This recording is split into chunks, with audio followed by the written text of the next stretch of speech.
Vamos abrir a nossa Bíblia e Mateus capítulo 9.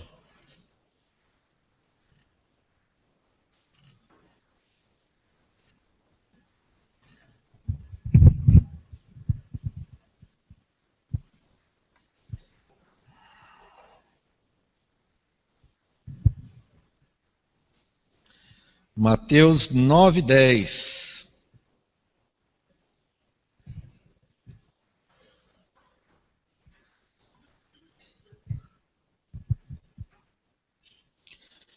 E sucedeu que, estando ele em casa à mesa, muitos publicanos e pecadores vieram e tomaram lugares com Jesus e seus discípulos. Ora, vendo isto, os fariseus perguntavam aos discípulos: por que come o vosso mestre com publicanos e pecadores? Mas Jesus, ouvindo, disse: os sãos não precisam de médico, e sim os doentes. Vou repetir as palavras finais de Jesus. Os sãos não precisam de médico, e sim os doentes. Vocês podem repetir comigo? Os sãos não precisam de médico, e sim os doentes. Essa frase que Jesus falou, ela tem um valor completo em todas as áreas, e não apenas nesse contexto em que Jesus está falando aqui a respeito de pecado, mas na verdade é válida para qualquer tipo de enfermidade, seja ela espiritual, seja ela uma que é o contexto primário aqui do texto, seja ela física, e seja essa verdade aplicada à área emocional, às doenças da alma. A cura das enfermidades é uma das bênçãos ligadas à salvação. Nós sabemos que quando nós entregamos a nossa vida a Jesus, biblicamente, está definida a nossa situação eterna. Quando nós reconhecemos que somos pecadores e precisamos de Jesus, e entregamos a nossa vida a Ele, o nosso destino eterno já está selado. Nós entregamos a nossa vida a Jesus, começamos a fazer parte da família de Deus. Não há problema com isso. Porém, essa não é a única bênção que Jesus preparou para os seus filhos. Há bênçãos também no período em que nós estivemos aqui. Há uma série de bênçãos que vêm no kit da salvação. Nós fazemos parte da família de Deus, somos recebidos como filhos adotivos por Jesus Cristo, nós recebemos direitos e deveres a cumprir, uma série de bênçãos além da salvação eterna que vai acontecer lá quando você deixar esse mundo por algum motivo. Nós precisamos entender que Deus tem mais para nós. E no período em que nós vivemos nesse mundo, apesar das dificuldades, apesar dos sofrimentos, apesar das lutas que fazem parte dele, também há bênçãos destinadas apenas àqueles que são filhos de Deus. Durante a nossa vida, não é? Claro que estamos falando aqui das enfermidades, é uma da cura das enfermidades, que é uma dessas bênçãos. Eu quero dizer que durante a nossa vida nós somos acometidos de enfermidades, seja elas físicas, espirituais ou emocionais, seja do corpo, da alma ou do espírito, nós sofremos essas doenças. E mesmo depois de salvos. Algumas dessas enfermidades, elas vêm por problemas que nós criamos, né? Escolhas erradas que fazemos. Outras, pelo pecado que cometemos, pela vida de pecado anterior à salvação, e que acabam trazendo essas coisas para a nossa vida e temos que carregá-las por algum tempo. E outros motivos são ataques que vêm sobre nós e que nós não temos nada com isso. Nós não escolhemos. Algumas pessoas não escolhem andar pela rua num dia de chuva e cair um raio na cabeça dela. Não foi uma escolha dela. Aconteceu.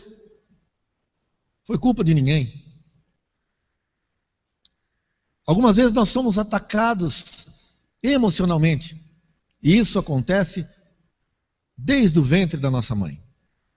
Os psicólogos já são unânimes ao confirmar que eventos que acontecem desde a gestação, desde quando estamos no ventre da mãe, vêm a influir na nossa vida depois que saímos desse ventre e às vezes por toda a vida.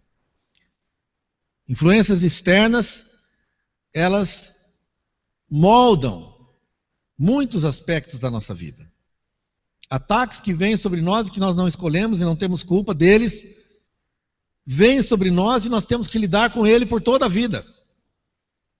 E muitas vezes reagimos a situações baseado nas experiências que nós tivemos no nosso passado. Às vezes desde o ventre, ou da infância, ou da maturidade. Experiências traumáticas que nós sofremos vêm a influir nos nossos relacionamentos. Experiências traumáticas influem negativamente nos relacionamentos que temos. Influem também nas reações que temos. Para algumas pessoas, ouvir certas coisas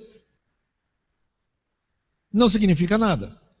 Para outras pessoas que sofreram alguns traumas em determinadas áreas da vida, ouvir a mesma coisa causa um dano quase que insolúvel.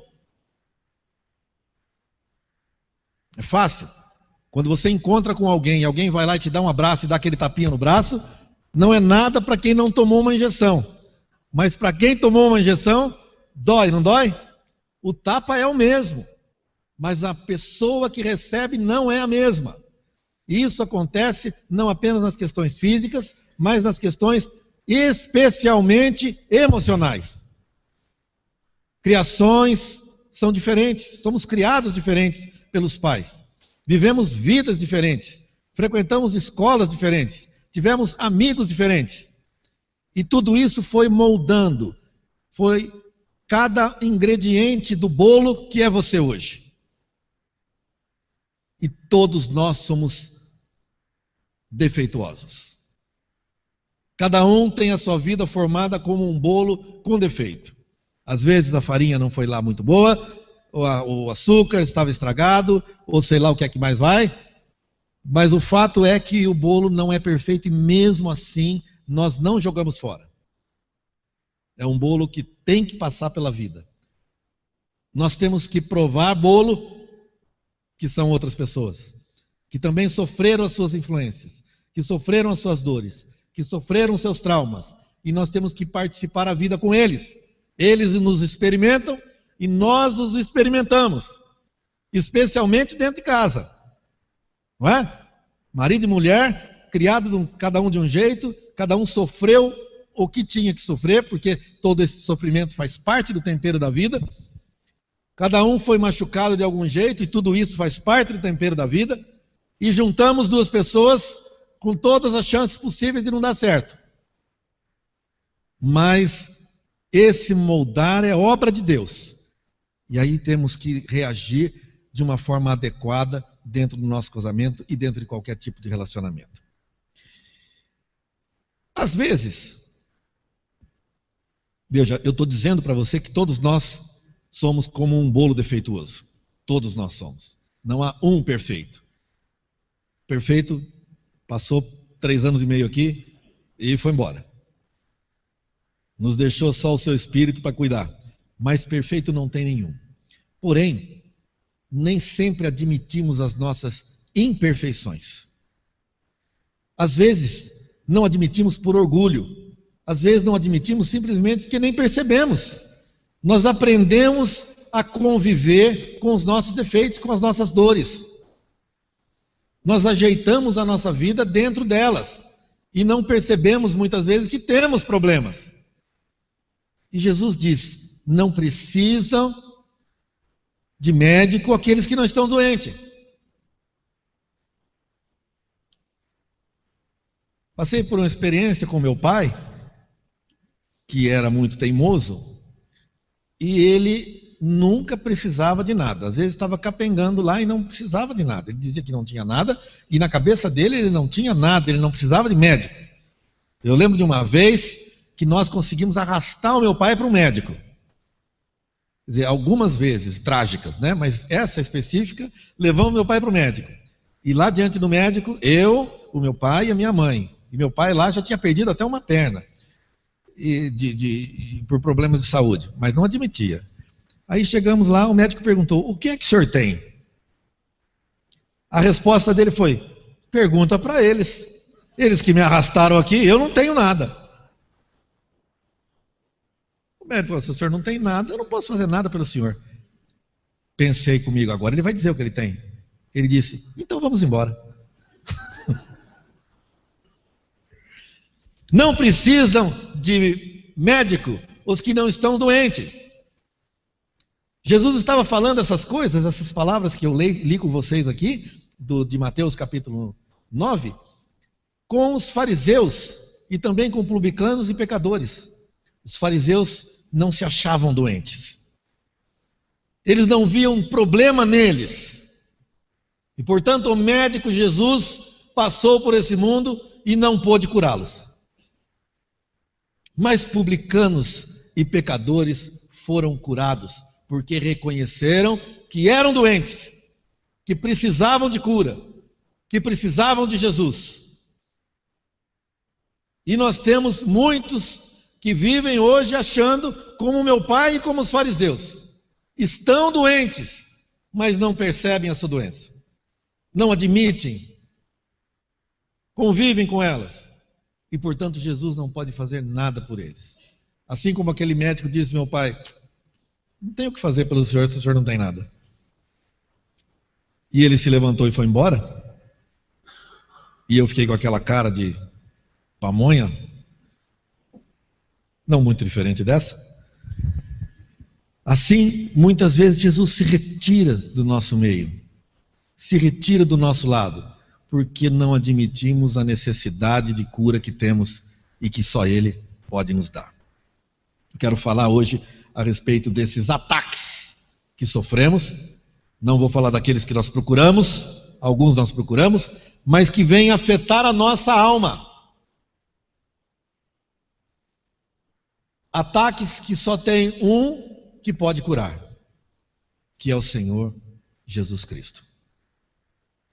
No meio religioso nós chamamos de cura interior, que é o que Jesus faz, ou cura das lembranças, ou cura dos traumas, ou cura das feridas emocionais causadas durante a vida. Há um só que pode curar, e esse é o primeiro ponto que nós precisamos avaliar. Jesus Cristo é o único que verdadeiramente pode curar as nossas almas, as doenças das almas. E eu não estou falando do pecado e da salvação nesse momento, mas as doenças que nós carregamos e que foram trazidas pela vida. Lucas capítulo 4, versículo 18. Eu quero ler com vocês, vocês não precisam abrir, eu vou ler aqui. Disse o Senhor lá em Nazaré: o Espírito do Senhor está sobre mim, pelo que me ungiu para evangelizar os pobres, e enviou-me para curar os quebrantados de coração, a proclamar a libertação aos cativos e restauração da vista aos cegos, para pôr em liberdade os oprimidos e apregoar o ano aceitável do Senhor. Tendo fechado o livro, devolveu ao assistente. Sentou-se, todos da sinagoga tinham os olhos fitos nele. Então, Jesus passou a dizer-lhes: hoje se cumpriu esta escritura em vossos ouvidos. Veja, meus irmãos, que interessante algumas coisas que tem nesse versículo. Primeiro, Jesus diz o motivo pelo qual ele foi enviado a esse mundo. Diz: eu vim aqui por um motivo. E ele disse: primeiro, evangelizar os pobres. Segundo, curar quebrantados de coração. Aí já começou a falar das feridas da alma. Já começou a falar das dores que nós temos e só nós temos e só nós sabemos. Proclamar libertação aos cativos. Obviamente, são os cativos da alma, e também espirituais, porque Jesus não saiu em nenhuma cadeia abrindo porta de cadeia ou corrente ou cadeado para libertar presos. Jesus não fez isso. Se ele não fez isso e ele veio para libertar cativos, obviamente, são do nível emocional e espiritual. Dar restauração da vista aos cegos e pôr em liberdade oprimidos e apregoar o ano aceitável ao Senhor. Depois ele fechou o livro, entregou ao assistente, foi sentar e disse assim: hoje se cumpriu essa escritura em vossos ouvidos. Vocês lembram o que aconteceu depois disso? O pessoal saiu atrás dele, queria pegar Jesus e jogar na ribanceira, jogar no abismo, jogar lá no penhasco, onde eu quase joguei a Dida. Estivemos lá em Nazaré, o mesmo penhasco que Jesus quase foi jogado. Eu quis dar a honra dela fazer o que Jesus não conseguiu, ser jogado pelo penhasco, mas ela fugiu de mim. Hoje estaríamos alegres, mas estamos mais alegres.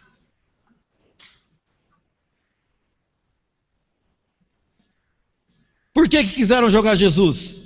Porque a Escritura só tinha sido cumprida nos ouvidos e não nos corações deles. Eles achavam que não precisavam de médico. Portanto, não precisavam de cura de coração, não precisavam dos problemas, não estavam cativos e não precisavam dessas curas. Os psicólogos, eles só conseguem identificar problemas emocionais, mas não conseguem curar problemas emocionais. Identificar já é uma grande coisa, não é? Eles conseguem identificar você assim porque seu pai fez assim com você. Você é assim porque isso aconteceu na sua infância. Você reage assim por causa disso, disso e disso. Consegue até um bom psicólogo, com um bom trabalho, identificar as necessidades e ensinar você a lidar com elas. Mas a cura só tem um que pode dar: Jesus Cristo, aquele médico dos médicos que está presente aqui nessa noite. Ele não apenas é um médico, mas ele também é um medicamento, ele é a própria receita e ele é o acompanhamento do tratamento. Ele é tudo para que sejamos curados das nossas vidas.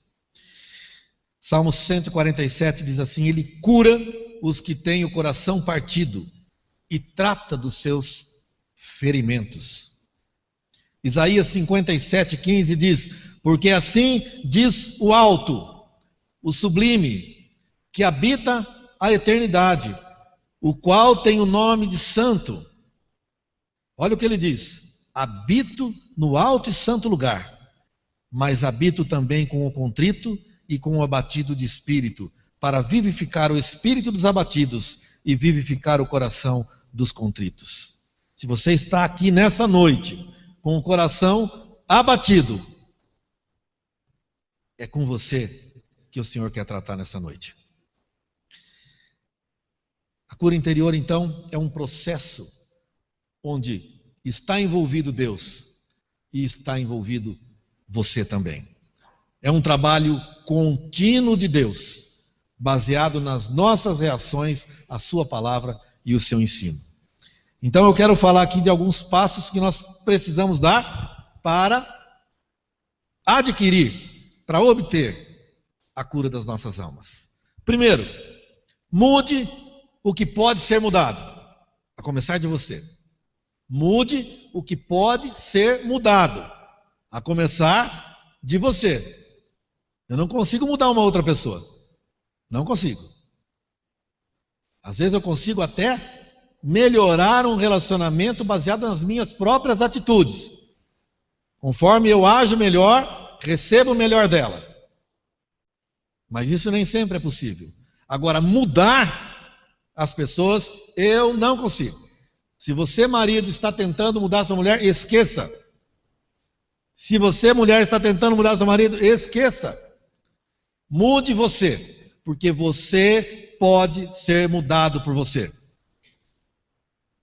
Você pode mudar os seus hábitos. Você pode mudar a sua maneira de falar.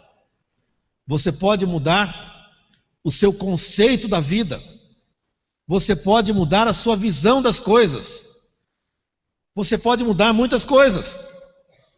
Você pode mudar seus procedimentos. E isso você tem que olhar para dentro de si e ver o que é que eu preciso mudar. O que é que eu preciso fazer. Quais as coisas que eu posso tomar, ou as providências que eu posso tomar comigo mesmo, para que eu seja diferente em relação às situações que eu vivo, às pessoas que eu convivo, aos relacionamentos que eu tenho, aos problemas que eu tenho que encarar constantemente. Nunca pare de tentar mudar você mesmo. Nunca pare. A psicologia moderna diz assim, você é assim, as pessoas têm que aceitar você assim. Não é isso que a Bíblia nos ensina. A Bíblia diz que você deve se despojar, se renovar e se revestir. Despojar é tirar. Olha, eu tirei meu paletó. Vocês viram que eu estava de paletó. Não é? Estava de paletó. Tirei o paletó. Despojei-me do meu paletó. O presidente tirou, eu também tirei. Se ele pode, eu também posso. E o pastor Bob também estava sem. Então não estou só nesse pecado.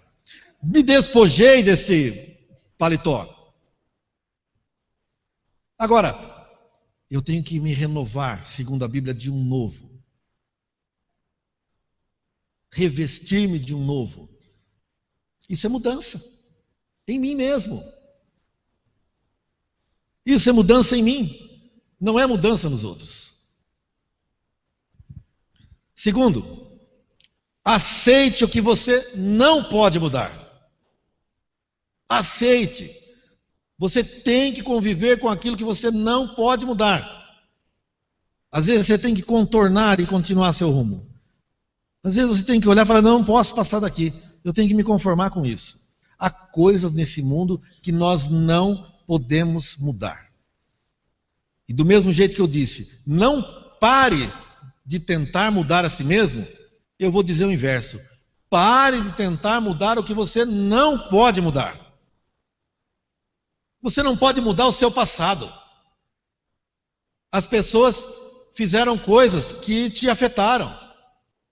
Quer propositadamente ou não, situações da vida te feriram. Mas isso é passado. Isso foi. Você não pode deixar que isso continue te machucando o resto da sua vida. Você não pode continuar lembrando daquilo que alguém fez a você há 30, 40, 50 anos atrás. Nem adianta ficar lembrando o que a pessoa te fez ontem. Passou. Passado, passou.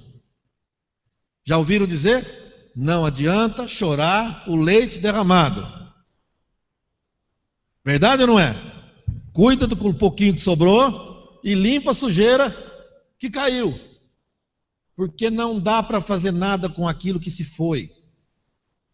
Irmãos, às vezes nós gastamos as nossas energias lembrando, meditando, maquinando aquilo que fizeram contra nós. Aquilo que o marido fez, que o pai fez, que o irmão fez, que o vizinho fez, que o patrão fez, que o professor fez. Acabou, não dá. Esqueça. O que passou, passou. Trabalhe com aquilo que você tem na mão, não com aquilo que você não tem mais. Não dá para agir. Pare de lutar com aquilo que não pode ser mudado. Você também não pode mudar as pessoas. Do mesmo jeito que você não pode mudar o passado, você também não pode mudar as pessoas. As pessoas vão mudar por elas mesmas. Pelos tropeços, pelas lutas, pelas batalhas que elas vão ter na vida, pelo relacionamento que elas têm com Deus. Elas vão mudar por si mesmas e não por você. Você não tem capacidade de mudar ninguém, a não ser você mesmo. Para de tentar. O que você não pode mudar, você aceita. Entrega nas mãos de Deus. Se você pode se desviar, se desvia dela. Se não pode, encara. Mas conforme-se com aquilo que está fora do seu alcance mudar. Amém? Senão você vai continuar sempre batendo, não é? Com seu marido, com seu pai, sempre com aquele rancor, sempre com aquelas coisas, porque não adianta. Outro dia eu estava conversando com alguém, deu um exemplo desse telefone aqui. Ó. Esse telefone é o iPhone. Esse telefone é uma beleza, muito bom. Porém, ele tem um grave defeito. Aliás, não é um defeito. Ele tem uma grave característica. Ele tem um péssimo sinal. Ele nunca tem sinal em lugar nenhum que eu preciso dele. Dentro da minha casa ele não funciona. Mas ele tem outras qualidades. E eu mesmo assim escolhi esse aparelho. Eu não posso ficar dia e noite olhando para ele e dizer: você não tem sinal. Você não tem sinal. Puxa, por que você não tem sinal? Pois eu comprei sabendo que ele era assim, acabou. Eu não consigo mudar isso. Eu tenho que trocar de aparelho. Como você não pode trocar de marido, não adianta ficar falando para ele todo dia o que ele é. Porque ele é aquilo.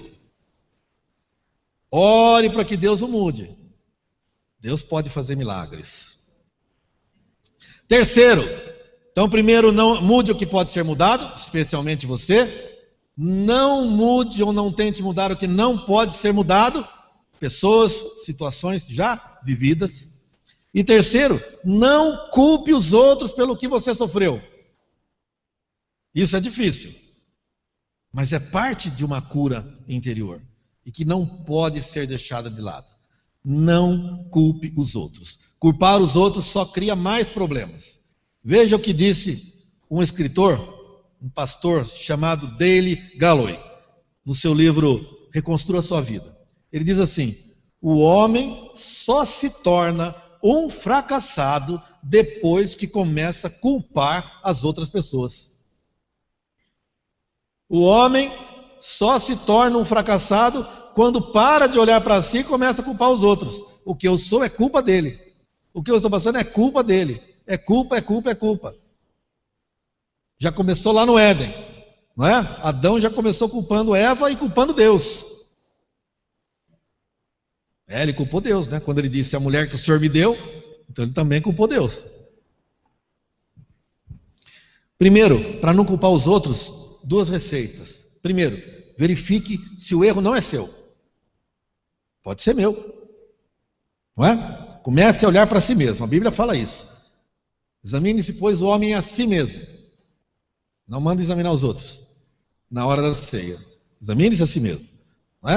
Às vezes nós ficamos examinando os outros. O marido, o irmão, o filho, o vizinho, Mas Deus nunca mandou fazer isso. Nunca mandou examinar a vida dos outros. Examine-se a si mesmo.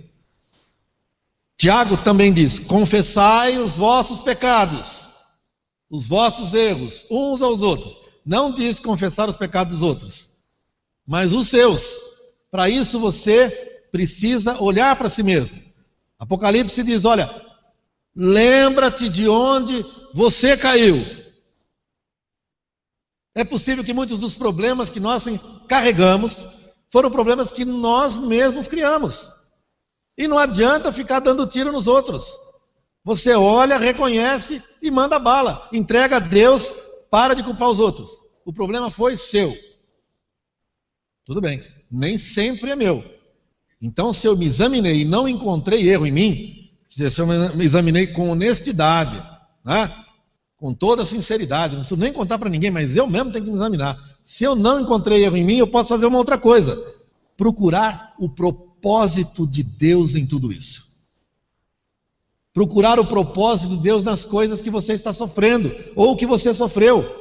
Por quê? Porque se eu creio, como você crê, que Deus é soberano, e que todas as coisas cooperam para o bem dos que amam a Deus, se eu creio nisso, e eu não cometi nenhuma bobagem, Deus tem algo de bom em tudo isso. Se eu estou passando por essa luta, é porque eu preciso passar por ela. Se eu passei por isso, é porque eu precisava ter passado. Se eu sofri esse estrago, eu precisava ter sofrido, porque de alguma forma eles serão benefício na minha vida. Ah, mas é difícil encontrar propósito de Deus em sofrimento. Porque ninguém gosta de sofrer. Porém, existe. Nós temos um caso aqui de José. José, vocês sabem a história, não preciso contar aqui, mas no capítulo 45, versículo 5, quando ele está diante dos irmãos que o venderam, que depois ele foi para a cadeia, ele sofreu, foi rejeitado, e agora ele estava bem. Mas chegou a hora de poder se vingar dos seus irmãos e culpar. Mas olha o que ele diz para os irmãos: agora, pois, não vos entristeçais, nem vos irriteis contra vós mesmos, por me haverdes vendido para aqui. Olha, José falando. Por quê? Para a conservação da vida, Deus me enviou adiante de vós. José descobriu no sofrimento que ele teve o propósito de Deus. Deus tinha algo maior para a humanidade. Imagina se não tivesse acontecido isso com José, como seria a história do mundo. Mas os seus irmãos é que o afetaram. Ele poderia ter adquirido, guardado e mantido um ódio contra eles. Mas ele diz: não, eu descobri, Deus tinha um propósito em tudo isso. Vocês não têm culpa. Pode até ter, mas eu não os acuso. Vocês podem até ter culpa, mas eu não os acuso, porque eu sei que Deus usou isso para um propósito muito maior e muito mais amplo. Temos outro caso, que não é nem de uma pessoa, mas de uma mula. Vocês lembram de uma mula? Estou falando da Bíblia. Não estou falando de algumas mulas que existem nos pastos por aí. Estou falando dessa mula da Bíblia que todo mundo lembra, a mula de Balaão. Essa mula, ela tem uma característica, ela falou. Ela se irritou tanto que falou, porque Balaão sentou nela e o anjo estava na frente e tinha um propósito. E ela começou a raspar o cara no muro e começou a machucar a perna de Balaão. Ele ficou irritado e começou a bater na mula. E bateu na mula, e bateu na mula. E bateu pela terceira vez, a mula falou: peraí, mas até quando você vai me bater? Por que você está me batendo? Porque já me bateu 3 vezes. Você está tirando uma com a minha cara, foi o que ele respondeu. Está zombando de mim, caçoando de mim. Falou: eu caçoando de você? Olha a resposta que a mula dá a Balaão: eu tenho sido a sua mula pela vida toda. E a vida toda você montou em mim. Você não me conhece? Você não sabe que eu não sou disso? Se eu estou fazendo isso, algum motivo tem. Para pensar. Deus tinha um propósito. Balaão estava errado e ainda estava batendo na mula. Ele estava indo para um lugar que não devia e ainda estava batendo na mula. Até que a mula falou. Até mula fala quando apanha injustamente. Quando você encontrar o propósito de Deus, você deixará de culpar os outros. O mesmo Dale Galloway, no mesmo livro, ele diz assim: se ainda você estiver ferido emocionalmente, muito tempo depois de ter sido atacado, não deve culpar ninguém mais, senão você mesmo. Porque quando você encontra o seu próprio erro, ou encontra o propósito de Deus, você diz: olha, realmente, não há culpa. Então eu não tenho que ficar ferido por isso. 4º passo: não tenha piedade de si mesmo. Piedade de si mesmo é o primeiro passo para a depressão. Primeiro passo. Quando você começa a ficar com dó de si mesmo. Coitadinho de mim. O mundo todo está contra mim. Ninguém gosta de mim. Ninguém faz nada por mim. Ai de mim. Coitado de mim. Todos nós enfrentamos problemas. Mas isso não pode fazer com que nos sintamos os piores do mundo. Alguns homens de Deus passaram por isso. Moisés, Jonas, Elias. Esses homens, quando passaram por lutas, tiveram momentos, olha, que eles tiveram muitos momentos de êxito, mas tiveram alguns momentos de autopiedade. Moisés pediu a morte. Senhor, tira desse negócio. Coitado de mim, isso é pesado demais para mim. eu te peço a morte. Jonas, a mesma coisa.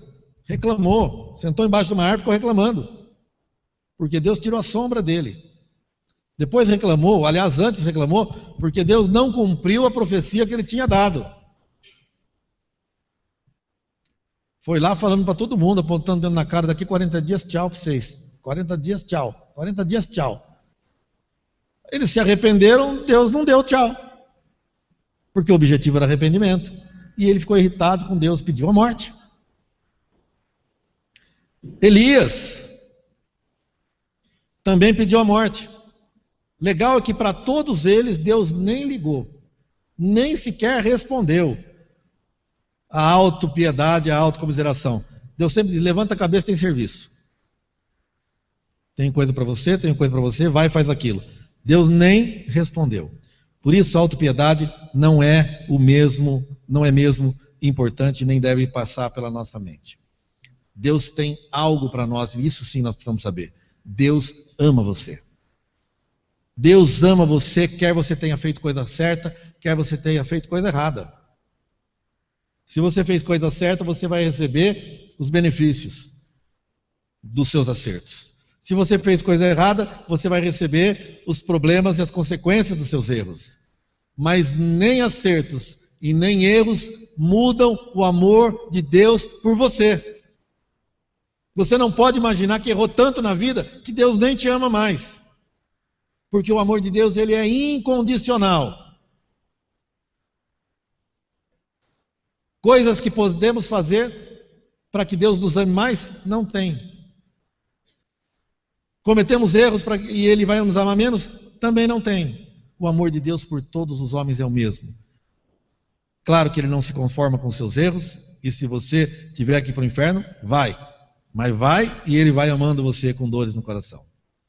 Porque Deus nos ama de qualquer forma, incondicionalmente. Porque você é o templo do Espírito Santo. Ele morreu por você. Ele intercede por você ainda hoje.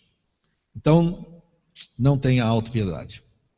Quinto, passo para a cura interior. Livre-se da amargura. Depois que você entendeu todas essas coisas até o item 4, você tem que se livrar de amargura que você tenha.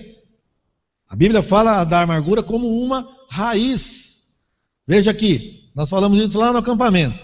Nem haja alguma raiz de amargura que brotando vos perturbe e por meio dela muitos sejam contaminados.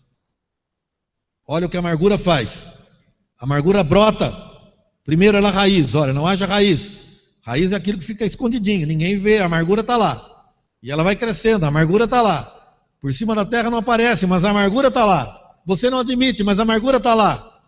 Você não conta para ninguém, mas a amargura está lá. Se alguém diz que você está amargurado, você desmente, mas a amargura está lá. Mas em algum momento ela brota. E diz aqui, brotando. Olha, não haja raiz, porque ela vai brotar. E se brotar, vai perturbar você. Vai tirar você do equilíbrio. Essa é a palavra. Perturbação é retirar do equilíbrio. Aquilo que está calmo, deixa de estar. Fica perturbado. E não para por aí. Por meio dela, muitos são contaminados. A amargura contamina. Depois de brotar, ela não para. E aí você começa a levar essa amargura a todos que passam, para que todos tenham a mesma amargura que você tem em relação àquilo que lhe foi feito. Perdão é o único remédio para a amargura. O único remédio. Talvez a chave mais poderosa, os irmãos que trabalham com cura interior aí, com ministrações e aconselhamentos, podem dizer, o perdão é a arma mais poderosa contra qualquer doença da alma. É a única possível contra a amargura. E é a maior de todas para qualquer outro tipo de problemas, de traumas e de feridas emocionais. Nós precisamos aprender a perdoar todos aqueles que de alguma forma nos feriram. Propositadamente ou não. Muita gente nos fere e elas nem sabem. O problema é só nós carregamos. O perdão é a única saída. O perdão é um bem que você faz a si mesmo. Não é um bem que você faz a alguém. Quando você perdoa, você não está fazendo bem à pessoa. Você está fazendo bem a si mesmo. Você está derramando um medicamento sobre a sua própria vida. Único remédio para a amargura. E por último, se depois de tudo isso, você ainda se sente machucado e doente, você deve procurar ajuda com um conselheiro cristão, com alguns dos seus irmãos mais experientes, para que possa orar com você. E às vezes nem mais experientes, mas alguém que seja um instrumento de Deus, alguém que seja uma ferramenta de Deus para abençoar a sua vida. E eu digo isso porque às vezes as nossas feridas, elas são tão profundas que nós não conseguimos sequer expressar os nossos sentimentos em relação a elas. Às vezes as nossas feridas são tão fortes, são marcas tão doloridas, que às vezes não conseguimos sequer falar delas, nem mesmo com Deus. Às vezes nos revoltamos contra o próprio Deus. Eu acho que foi o irmão Agostinho está aí, está lá no canto, lá Agostinho, que contou hoje de manhã de um homem que orava pelas pessoas, as pessoas eram curadas, aí ele ficou doente e Deus não curou ele. E ele ficou revoltado com Deus, amargurado com Deus. E aí parou de ir na igreja. Se sentiu injustiçado por Deus. Se sentiu largado por Deus. Se sentiu colocado no canto por Deus. E ignorado por Deus. Porque através dele muitos foram curados e ele mesmo não. Mas, alguém já passou por isso? Sente aquele sentimento de revolta com Deus. Assim como Marta, quando seu irmão Lázaro morreu, Jesus chega e ele diz: olha, se o Senhor tivesse aqui na hora certa, não tivesse atrasado tanto, meu irmão hoje estaria vivo. E às vezes culpamos a Deus pelas coisas que nos acontecem. Porque se Ele é soberano, Ele pode evitar e não evitou, então Ele é culpado. Ele poderia ter evitado o meu sofrimento. Não evitou, Ele tem a culpa. Às vezes pensamos assim. Coisas assim precisam de ajuda. Se tornam difíceis demais para nós mesmos vencermos. Sozinhos. E precisamos de alguém para fazer isso. Seja com a ajuda de conselheiro ou não, seja sozinho com as nossas próprias experiências de vivência com Deus, o fato é que Deus pode e continua curando e está disposto a curar as nossas vidas. O Salmo 139 diz assim: pois tu formaste o meu interior, tu me teceste no seio da minha mãe. Deus conhece você inteirinho, desde quando você era uma massa informe, como diz o próprio Salmo 139. Desde quando você não era nada, Deus conhece cada detalhe da sua vida, cada marca dolorida e cada trauma e cada bem que formou esse bolo que você é hoje. E Ele está aqui nessa noite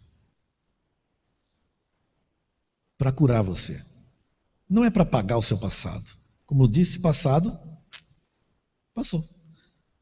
Não dá para mudar. Mas é para curar a dor que esse passado traz a você hoje. Você crê nisso? E a paz de Deus, que excede todo entendimento, guardará o vosso coração e a vossa mente em Cristo Jesus. Baixe sua cabeça. Quem sabe esse é um momento em que você pode agir em colaboração com o Espírito de Deus, com aquele que está aqui para curar a sua vida, para tirar as dores, as marcas doloridas, as feridas que a vida fez, que pessoas fizeram, que situações fizeram. O Senhor está presente aqui para fazer isso. Mas primeiro você precisa reconhecer. Lembra-se que Jesus não curou os fariseus porque eles não precisavam, ou pelo menos achavam que não. Você precisa reconhecer a sua necessidade de cura. Apresente a Deus agora. Apresente a Deus agora as suas dores, as suas feridas, aquilo que tem incomodado o seu desenvolvimento, tem atrapalhado os seus relacionamentos, aquilo que tem atrasado a sua vida.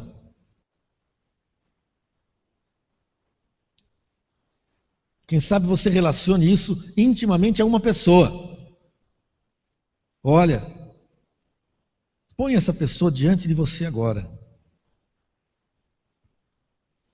e perdoe em nome de Jesus.